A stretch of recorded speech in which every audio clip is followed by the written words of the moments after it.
Hola amigos, ¿cómo están? Espero que se encuentren muy bien. Esta vez nos vemos en otro pequeño videotest. Espero que nos vaya muy bien a todos, que contestemos todas las preguntas correctamente. Así que bien, iniciemos con la pregunta número uno. Al solicitar a un paciente que realice movimientos alternantes, rápidos y sucesivos, como pronar, supinar rápidamente las manos o golpear alternativamente la palma y el dorso de una mano sobre el muslo, se observa que los movimientos son torpes, lentos, irregulares en ritmo y amplitud. ¿Cómo se denomina esta alteración? Bradicinesia o bradiquinesia, distonía, coria, disdiadococinesia o atetosis. Pregunta, yo lo veo bien para recordar tal vez estos conceptos. Acá la clave son esos movimientos alternantes que se le pide al paciente que haga esto y pues el paciente no puede. Bradiquinesia se refiere a que le pidamos al paciente que realice un movimiento y el paciente lo hace de una manera tal vez lenta, tanto al intentar realizarlo hacia el inicio como en la ejecución, de una manera lenta. La distonía se refiere a la contractura muscular, pero que llegó y se queda dependiendo del tiempo a la enfermedad subyacente. O sea, hay algo detrás de esta distonía. La clave en sí es contracción muscular. La coria y la atetosis son como lo contrario. La coria son movimientos involuntarios rápidos. La atetosis son movimientos involuntarios lentos. Sencillo.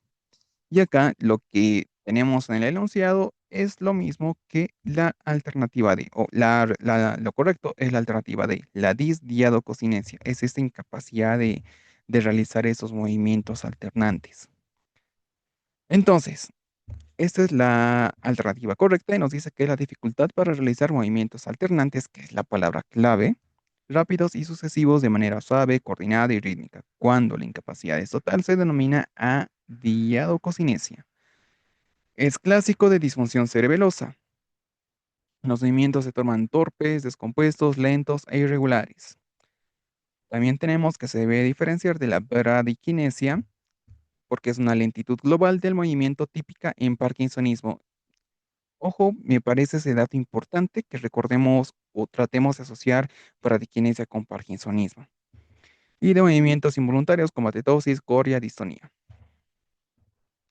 Este signo refleja una alteración en la coordinación motora fina. Recuerden eso porque esta paciente esta pregunta es importante, quizás más para recordar los conceptos que ya vimos. Pregunta 2. ¿Cuál es el tratamiento inicial de hipoglicemia neonatal sintomática? Masaje abdominal, antibióticos empíricos, suplementación con fórmulas altas calóricas, infusión oral de glucosa al 5% o bolo intravenoso de dextrosa al 10%. Si tenemos una hipoglicemia neonatal sintomática, el hecho de que nos diga acá sintomática, nosotros podemos pensar en que esto es algo ya un poco grave. Si fuera asintomática, pues ya algo más leve podría ser. En este caso, sintomática grave. ¿Y cuál de esas alternativas podrá ser para algo grave? Pues obviamente no será ni masaje, ni antibióticos, no tiene nada que ver. El hecho de tener suplementación con fórmulas altas en calorías podría ser para una hipoglicemia, no sé, transitoria quizás, que nos diga que tiene hipoglicemia leve, que luego pasa, que luego otra vez. Podría ser el caso, pero en hipoglicemia leve lo que sí se usa es glucosa al 5% de manera oral. Nuestra pregunta, al ser algo grave, porque es sintomática, recuerden que puede llegar a convulsiones, letargo, todo esto, lo correcto es pensar en la alternativa E. Entonces, estamos en lo correcto. En la hipoglicemia neonatal sintomática, el objetivo del tratamiento es elevar rápidamente la glucemia plasmática para prevenir daño neurológico. La medida inicial consiste en la administración intravenosa de bolo de dextrosa al 10%. Recuerden que debe ser lento y controlado. Debemos mantener una monitorización cardíaca que sí es un punto importante, quizás más para la práctica clínica. Vamos con la pregunta número 3. Una paciente con dependencia en las benzodiazepinas recibe clonidina como ayudante. ¿Qué beneficio aporta la clonidina en en la abstinencia de benzodiazepinas? Pregunta que yo lo veo muy buena. ¿Qué es la clonidina? Comencemos por ahí. La clonidina es un beta 2 adrenérgico. Entonces, esto es la base para saber, y ojo, sirve para disminuir la noradrenalina.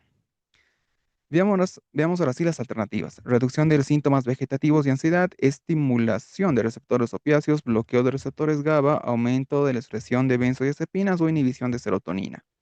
No tiene nada que ver acá con los receptores opiáceos ni con la inhibición de la serotonina. Aumento de la secreción de las benzodiazepinas tampoco tiene que ver en el metabolismo de las benzodiazepinas. Y el bloqueo de receptores GABA, recuerden que se asocian los benzos con los receptores GABA. Entonces no nos queda nada más que la alternativa A, reducción de síntomas vegetativos y ansiedad. Y eso es por el mismo efecto que tiene la clonidina. La clonidina, un agonista alfa-2 adrenérgico, disminuye la liberación de noradrenalina y ayuda a controlar los síntomas vegetativos que aparecen durante la abstinencia de benzodiazepinas. Atenúa sudoración, hipertensión leve, temblores y ansiedad asociadas al aumento de la actividad noradrenérgica. No acelera la eliminación de las benzos ni actúa sobre receptores GABA. Muy buena pregunta, quizás un poco complicada, ya que nos dice que este es como coadyuvante, quizás no vemos a detalle estos puntos en los temas, pero igual, estaba muy bien. Vamos con la pregunta 4. Mujer de 33 años cursando un embarazo de 24 semanas, se realiza un test de tolerancia a la glucosa oral con 75 gramos de glucosa, que resulta 205 a las 2 horas. ¿Cuál es el tratamiento de elección? Además de dieta y ejercicio. Sitaglipina, insulina, metformina, acarbosa, glibenclamida. Recuerden que acá, ¿qué es lo que tenemos? Según la OMS, lo que nos dice es que más de 153 a las 2 horas ya nos da el diagnóstico. ¿Y cuál es el diagnóstico? Diabetes gestacional. Listo. Esto de las 24 semanas, recuerden que es de 24 a 28 semanas, donde se realiza el test de tolerancia oral a la glucosa. Entre todos estos medicamentos, la glibenclamida, acarbosa, sitaglipina son incorrectos debido a que, por ejemplo, no tienen suficientes estudios, como me parece de la sitaglipina en pacientes embarazadas, o van a estar contraindicados como la glibenclamida, por riesgo de hipoglucemia. La metformina se podría usar, pero ¿en qué casos? Esto va más para la práctica clínica, en casos de que la paciente tal vez no quiera usar insulina o tenga alguna contraindicación, que sería muy raro, pero igual, vale. En el UNACOM lo que sí o sí debemos saber es que se utiliza, o el medicamento de elección es la insulina, no hay más. Y ojo, otro dato importante acá es que nos indica la pregunta, ¿cuál es el tratamiento de elección además de dieta y ejercicio? ¿Por qué? No sé si la vimos en una reconstrucción donde nos decía el tratamiento inicial para una paciente, ahí nos daba el caso clínico, y teníamos el hecho de que nos decía inicial, y ojo que teníamos también ahí insulina. Entonces, el inicial, lo que debemos hacer siempre, porque recuerden que es por pasos esto, es la dieta y ejercicio. Eso es lo inicial. Y ya después estará la insulina. Y ya para la práctica clínica, lo que les comentaba de la metformina.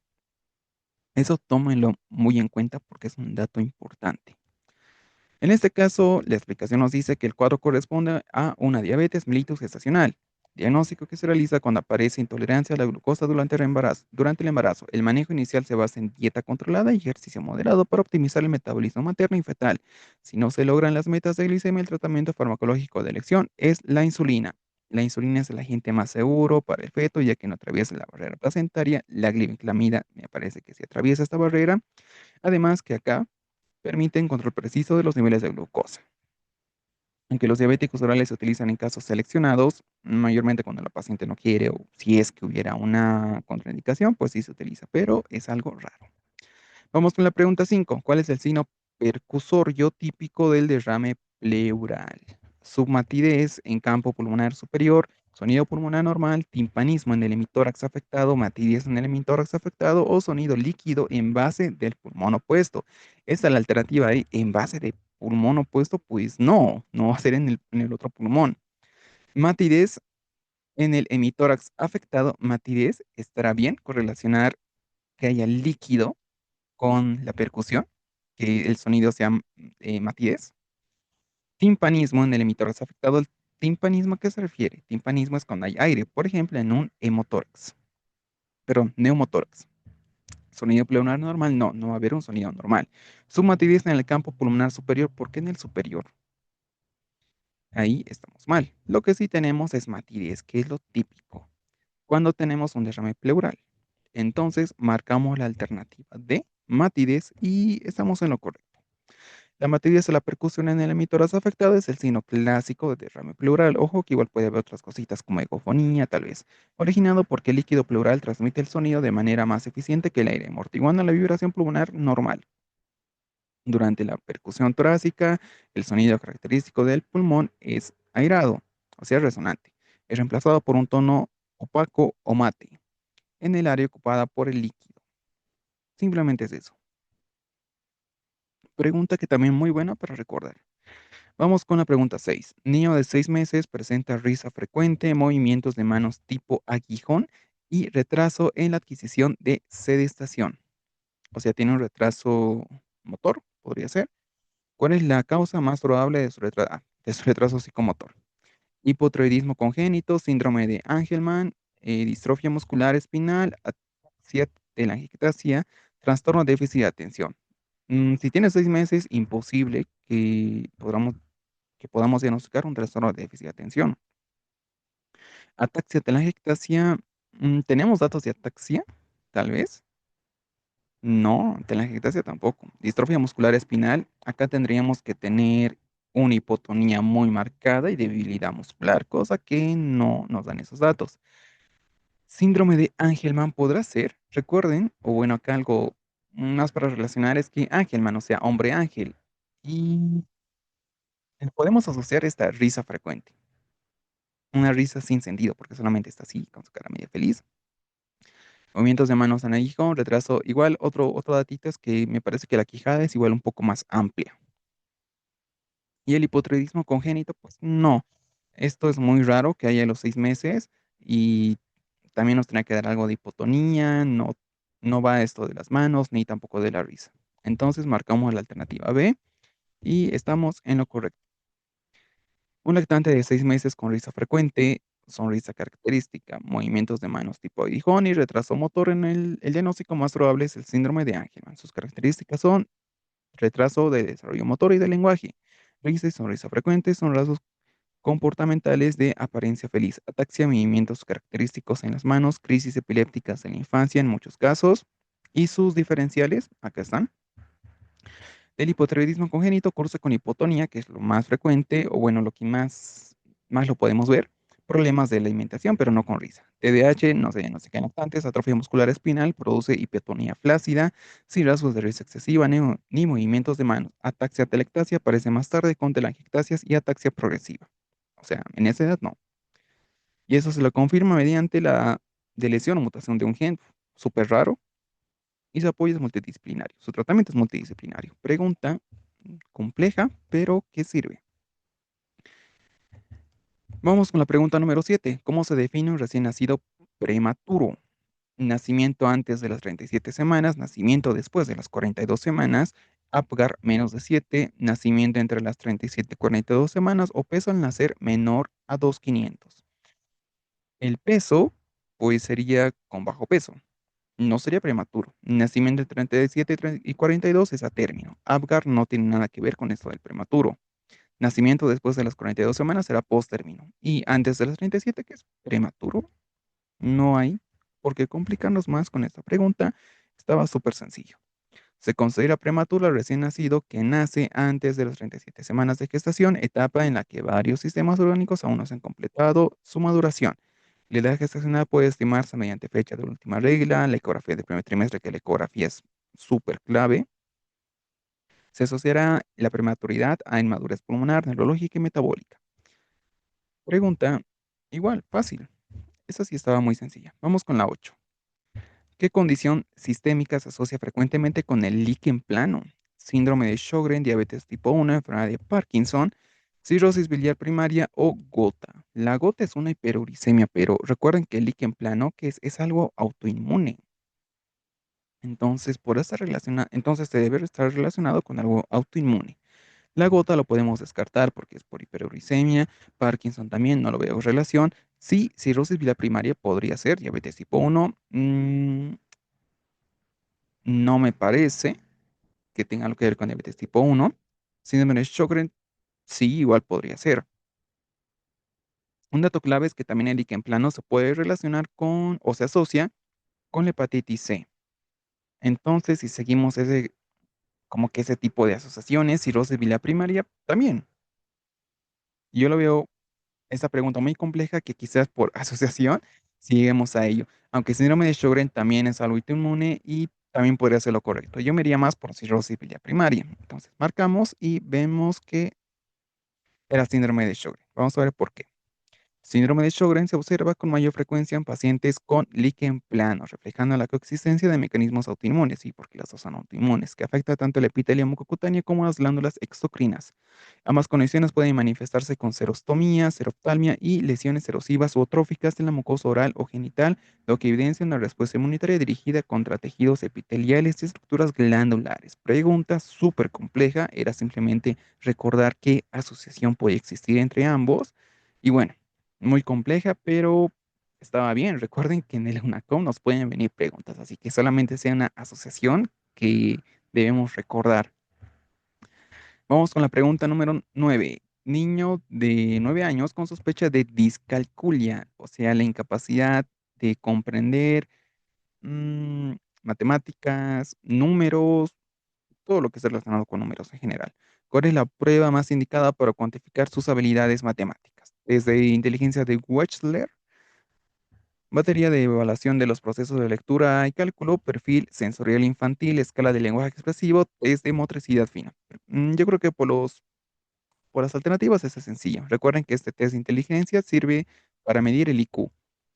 Y las otras, pues sensorial, lenguaje, no, que dijimos que está relacionada con números en general. Y acá la que más cuadra es la alternativa B, esta batería de evaluación de los procesos de lectura y cálculo. Súper sencillo. Marcamos y estamos en lo correcto. Y ojo que esta perfil sensorial infantil me parece que la podemos usar en TDAH o TEA.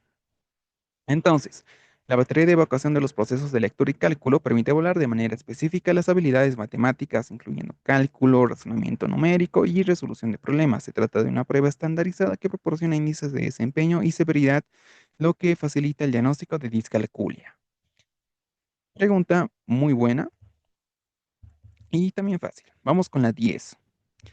Adulto con lívido reticularis, úlceras en dedos y neuroneuritis neuropatía mononeuritis múltiple, ANA negativo y ANCA negativo. ¿Qué vasculitis considera? Ya está, esta sí está compleja. En púrpura de Scholingen, ¿será? Wegener, Takayasu, Churg-Strauss o poliarteritis nodosa. Allá. Según las alternativas, sí está sencillo. Nos dice ANCA negativo. Strauss, Wegener son ANCA positivo. Ya descartamos dos.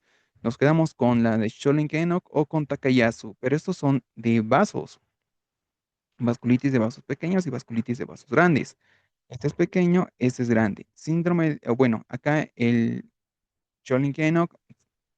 mm, a ver, algo clave de acá, lo más general posible, es que está muy, pero muy asociado aquí a glomerulonefritis. Entonces, acá no tenemos esos datos. Tenemos lívido reticularis, úlcera en dedos, neuropatía, mononeuritis múltiple. No, Takayasu está más relacionado a esto de soplos, claudicación, podría haber, no con esos datos. Entonces nos quedamos con la poliarteritis nodosa, la cual sí tendría que estar correcta. La poliarteritis nodosa es una vasculitis necrosante que afecta a las arterias de mediano calibre, provocando inflamación segmentaria y que puede llevar a estenosis, trombosis o formación de aneurismas. No compromete arteriolas capilares ni vénulas, lo que la diferencia de vasculitis de pequeño vaso. Clínicamente se manifiesta con síntomas sistémicos como fiebre, pérdida de peso, mialgias, junto con signos de isquemia, todo lo que tenemos, el lívido reticularis.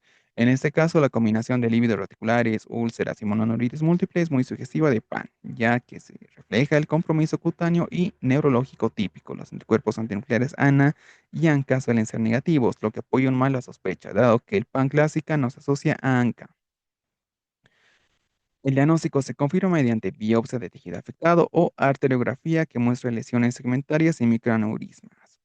Pregunta muy buena, pero vimos que por descarte la podíamos sacar. Igual y por su clínica, sí, muchos, seguramente, más que todo por el lívido reticulares, ya se habrán dado cuenta que era poliarteritis nodosa. Pero, para hacerlo más didáctico, podríamos descartar toditas. Vamos con la pregunta número 11. ¿Cuál es la definición de úlcera péptica? Tumor benigno gástrico, defecto de la mucosa gástrica autodenal que penetra en la mucosa propia, erosión esofágica sin penetración, inflamación superficial de la mucosa gástrica o reflujo bilioso crónico. No, no tiene nada que ver con este reflujo bilioso. Inflamación superficial de la mucosa gástrica, pues será una gastritis, podría ser, erosión esofágica, esofagitis erosiva. Defecto de la mucosa gástrica, este sí tiene más lógica porque el tumor benigno gástrico, pues será un tumor, lógicamente. Entonces nos quedamos con la alternativa B, que es lo correcto. La úlcera péptica es un defecto bien delimitado de la mucosa gástrica duodenal que se extiende hasta la capa muscular propia. A diferencia de la erosión, se complica con perforación, tiene un desequilibrio con factores agresivos y defensivos. Estaba sencillo. Vamos con la pregunta número 12. ¿Qué test es más sensible para diagnosticar infección activa por Helicobacter pylori?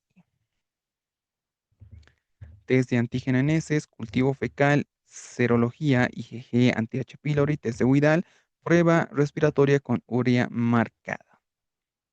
Pregunta muy interesante que nos sirve tanto para el EUNACOM como para la práctica clínica. Recuerden siempre que el test de Widal ya está en desuso. Esto tiene añazos de antigüedad, cosa que ya no se usa. Tal vez si ustedes quieren hacer un proyecto de investigación, sí, en este caso sí podría servir, pero solo en eso. No sirve para nada más y está en desuso y es muy desactualizado. Prueba respiratoria de marcada, con urea marcada, esta es la de aliento y esta está perfecta. Serología IgG, eso nos dice si ya tuvo pylori. Este no es el caso. Cultivo fecal, no. Test de antígeno en heces, igual, es muy buena prueba, pero acá la que es mucho más sensible es la prueba respiratoria, también llamada la del aliento. Entonces marcamos la alternativa E y estamos en lo correcto. La prueba respiratoria con urea marcado desde aire expirado del aliento, lo mismo, es el gol estándar no invasivo para el diagnóstico de una infección activa por Helicobacter pylori. Su principio se basa en la capacidad única de esa bacteria para producir la enzima ureasa. Durante la prueba, el paciente ingiere urea marcada con un hisopo de carbono y si el Helicobacter pylori está presente, su urea se descompone esta urea, liberando dióxido de carbono marcado, que es absorbido y luego exhalado en el aliento donde puede ser detectado. Pregunta súper importante. Vamos con la pregunta, igual sigue acá, más explicación, si la quieren ver. Nos dice que es más del 95% la sensibilidad, así que bueno, una prueba muy, pero muy buena. Vamos a la pregunta 13. ¿Qué procedimiento utiliza colgajo para cubrir el orificio interno? Curetaje anal, avance de colágeno endorectal, gastrectomía, bypass ileal, ligadura del conducto seminal. A ver, para cubrir el colágeno interno, pero está compleja. Curetaje anal se referiría más que todo, no sé, curetaje se podría asociar como abscesos, tal vez, avance de colgajo colorectal, pienso que será este porque nos dice algo de colgajo, suceder en fístulas, gastrectomía, bypass, ligadura de conducto seminal, no me parece que sea lo correcto. Acá vamos a ir más por la asociación que hay entre la pregunta y una de las alternativas y vemos si estamos en lo correcto. El colgajo de avance endorectal es una técnica quirúrgica utilizada para cerrar orificios internos. Súper complejo, de una fístula anal, y sí es para lo que se usa mediante la movilización de un colgajo de mucosa y submucosa rectal. Pregunta, y yo lo veo muy complejo, ya que colgajo para cubrir el orificio interno, pero no sé, nos podríamos haber confundido acá, pero por la asociación o por descarte a la final podemos llegar a la correcta. Vamos con la pregunta 14. Lactante de 7 meses con antecedente de prematurez presenta fallo para adquirir la sedestación. No sonríe socialmente y no reconoce a sus cuidadores. Muestra postura rígida, de flexión de ambos miembros superiores y reflejo de moro ausente. ¿Cuál es la causa? Más probable es su retraso psicomotor. Y sí, tenemos un retraso psicomotor muy importante, 7 meses, antecedente de prematurez, que me parece un dato muy importante, fallo para adquirir la sedestación, no sonríe, no reconoce a los cuidadores, además tiene una postura rígida, o sea, hay hipertonía y reflejo de moro ausente. Síndrome de Down, como alternativas tenemos síndrome de Down, hiperplasia suprarrenal congénita, deficiencia de vitamina D, enfermedad celíaca o lesión periventricular.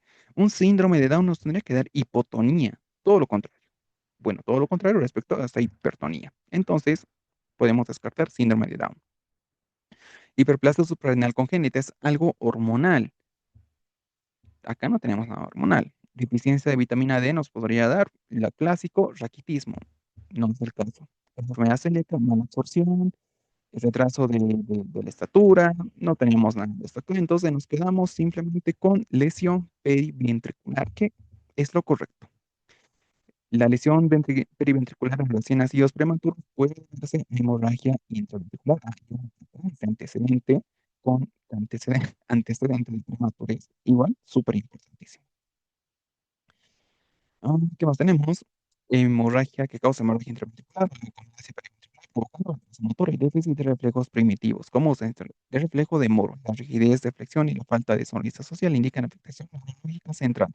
La deficiencia de vitamina D produce raquitismo, es lo más clásico que debemos saber o que sabemos de la vitamina D, síndrome de Down, que tiene hipotonía, también es lo más característico. Hiperplasia suprarrenal congénita se asocia a virilización y desequilibrio hormonal. Y sí, simplemente es eso. Y la enfermedad celíaca genera mala absorción. Lo más clásico de lo clásico es el resumen de resumen de resumen en sí. Vamos con la pregunta número 15. Niño de 4 años con adenopatías cervicales dolorosas, eritema local y fiebre de 39 grados. ¿Cuál es el agente etiológico más frecuente? Mycobacterium tuberculosis, Streptococcus pneumoniae, Staphylococcus aureus, Bartonella henselae, virus Epstein-Barr. La Bartonella henselae es la del arañazo de gato. O sea que no, porque tenemos que tener ese antecedente. Mycobacterium tuberculosis. Mm, Sería muy raro en un niño de 4 años presentar Mycobacterium tuberculosis y además con estos datos que nos da la pregunta tampoco es lo correcto. Streptococcus pneumoniae podría ser, pero acá ¿qué tenemos? Solo adenopatía cervical, que es dolorosa, eritema local y fiebre. Nada más. Staphylococcus aureus, que para adenopatía cervical podría ser. Virus Epstein-Barr igual, podría ser virus Epstein-Barr, aunque la fiebre quizás está muy alta para ser un Epstein-Barr.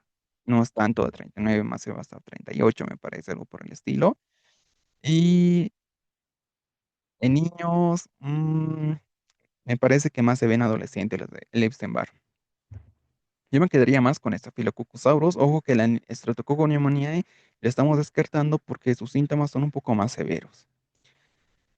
Vamos con el Aurus. Ojo que igual puede ser el Epstein-Barr, pero por tener la edad y esta fiebre de 39, no, no me parece correcto. Estamos bien. El Staphylococcus aureus es la causa más frecuente de adenitis cervical aguda en niños, responsable de aproximadamente del 30 a 40% de los casos. Esta bacteria gram positiva coloniza la piel y la nasofaringe, aprovechando pequeñas fisuras cutáneas o infecciones respiratorias para invadir nódulos linfáticos cervicales. Clínicamente se presenta con adenopatías cervicales, eritema, calor local y con frecuencia fiebre y malestar general. El diagnóstico se basa en evaluación clínica y en casos dudosos el cultivo de exudado. Y sí, aquí se sería importante el cultivo. Porque como les digo, pregunta, yo lo veía muy complejo, pero por la edad y eso de la fiebre más hace sospechar de Aurus. Pero igual estaba muy complejo. Vamos con la pregunta número 16. Niño de 8 años con antecedente de asma acude por sibilancias y dificultad respiratoria. La sala de urgencia no tiene nebulizadores y solo cuenta con inhalador de dosis medida. ¿Cuál es la mejor forma de administrar el broncodilatador? Administrar salbutamol, MDI, directamente al niño, 5 disparos seguidos. Iniciar terapia con aminofilina intravenosa, administrar salbutamol subcutáneo, usar espaciador con el MDI, administrar 10 disparos intercalando inhalaciones o esperar a que llegue el nebulizador al hospital. Pregunta muy buena, me parece que la vimos en alguna reconstrucción, pero está sencilla. Acá la clave es que tenemos este MDI. el inhalador de dosis medida. Entonces, ¿qué debemos hacer con ello? Vean que esperar el nebulizador vamos a retrasar mucho. Y la clave acá no es retrasar, ya que tiene un asma que acude con sibilancia, dificultad respiratoria, o sea, ya debemos actuar. ¿Qué más tenemos? Salbutamol subcutáneo no es la forma en la que se administra salbutamol. La aminofilina se reserva para casos muy graves. Nos quedamos con dos, con la alternativa A o con la D, pero vean que hay una acá, la D, que nos dice uso de espaciador, también puede ser aerocámara, y administrar los disparos ahí. Esa es la correcta, porque si no tenemos esto y lo aplicamos directamente, se va gran parte del medicamento. No tiene el efecto que debería tener. Entonces nos quedamos con la alternativa de el usar espaciador o aerocámara para que entre todo el medicamento y tenga una mejor eficacia. Entonces, en una crisis asmática, si no se dispone de nebulizador, el método de elección para administrar un broncodilatador es mediante un inhalador de dosis medida con aerocámara o espaciador. Este sistema optimiza la deposición del fármaco en la vía aérea. Es tan eficaz como la nebulización en el manejo agudo. Se debe administrar 4 a 10 disparos de uno en uno, 3 cada disparo. Tras cada disparo, el niño debe realizar varias respiraciones a través de la aerocámara antes de la siguiente. Vamos con la pregunta número 17. Y ojo que esa, la 16, la vimos, me parecen una... Pregunta 17. Pauta antibiótica se recomienda en dacriocistitis aguda. Acitromicina intramuscular, cefalexina oral y clavulanato, metronidazol solo, clindamicina sola o vancomicina intravenoso. Acitro intramuscular, algo raro intramuscular, y para dacriocistitis aguda no será lo correcto. Cefalexina oral y clavulanato, sí. ¿Por qué? Porque el agente responsable más frecuente será el aurus, también puede ser el piógenes. Metronidazol solo, metronidazol es para anaerobios, acá no, vale. Clindamicina sola, tal vez sí, pero me parece que sería mucho. Vancomicina intravenosa, mucho peor, sería demasiado para una dacrocestitis aguda. Entonces, simplemente marcamos cefalexina y clavulanato y estamos bien. El tratamiento con cefalexina y clorura natural proporciona una cobertura antibiótica efectiva frente a Staphylococcus y Streptococcus, principales agentes causales de la dacrococitis. Este esquema terapéutico controla la infección del saco lagrimal y previene su extensión a tejidos periorbitarios, porque luego se puede formar un absceso, tiene varias complicaciones. También nos dice que se debe complementar con drenaje quirúrgico si existe abscesos, que es una de las principales complicaciones. También puede haber celulitis, fistolización, pero bueno, sí, ya son otras cosas. Vamos con la pregunta número 18. ¿Cuál es el mecanismo de acción de la adenosina en taquicardia paroxística supraventricular? Inhibición de canales de calcio, en miocito, estimulación beta 1, aumento de la contractibilidad miocárdica, bloqueo transitorio del nodo AB o bloqueo de receptores muscarínicos. Este bloqueo de receptores muscarínicos lo dará la atropina. Bloqueo transitorio del nodo AB, sí, me parece que lo correcto es lo que hace la adenosina. Aumento de contractividad miocárdica, esto se refiere al inotropismo y no tiene inotropismo positivo la adenosina, entonces sería incorrecto. Estimulación beta 1 no va a estimular la beta 1 y la inhibición de canales de calcio se será por bloqueadores de canales de calcio, no con adenosina. Entonces marcamos la alternativa D, que seguramente es lo correcto.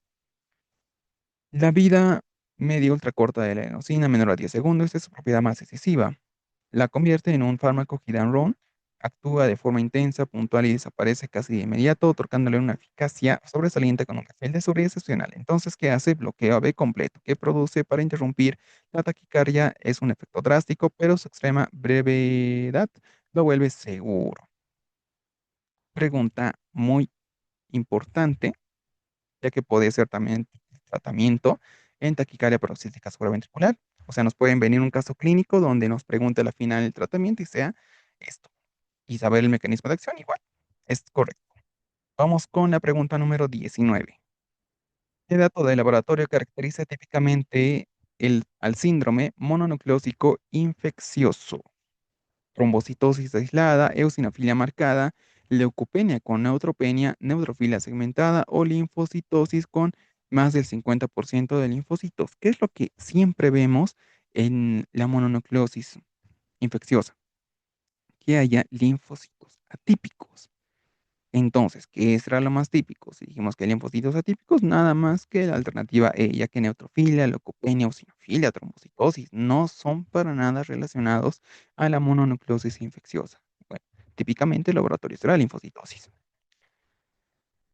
En mononucleosis infecciosa se observa una linfocitosis relativa con más del 50% de linfocitos en el hemograma junto con un aumento de linfocitos atípicos. Linfocitos atípicos, recuerden que es lo más, pero no más característico, que nos diga con más del 50% de linfocitos en el hemograma, pues igual vale.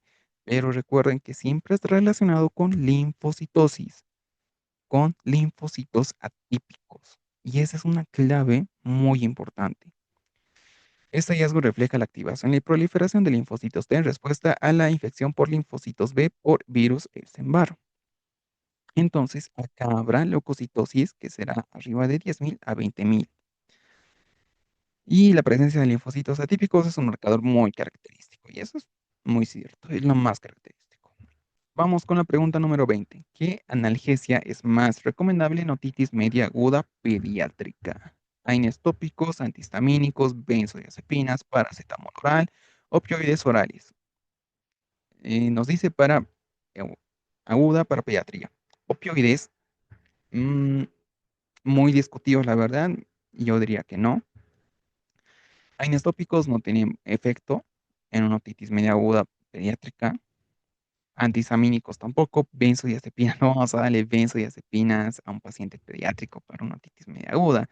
Acá simplemente será lo más recomendado, pues paracetamol, no tenemos de otra. Entonces marcamos y estamos en lo correcto. Si esta pregunta estaba fácil, el paracetamol es un analgésico y antipirético seguro y eficaz para el alivio del dolor y fiebre en niños con otitis media aguda. Su perfil de seguridad es superior al de los antiinflamatorios no esteroideos, ya que presenta un menor riesgo de efectos gastrointestinales, puede administrarse en lactantes y preescolares con buena tolerancia. Tiene un alivio sintomático rápido, no interfiere en la mucosa gástrica ni función plaquetaria y se debe administrar según peso. Eso,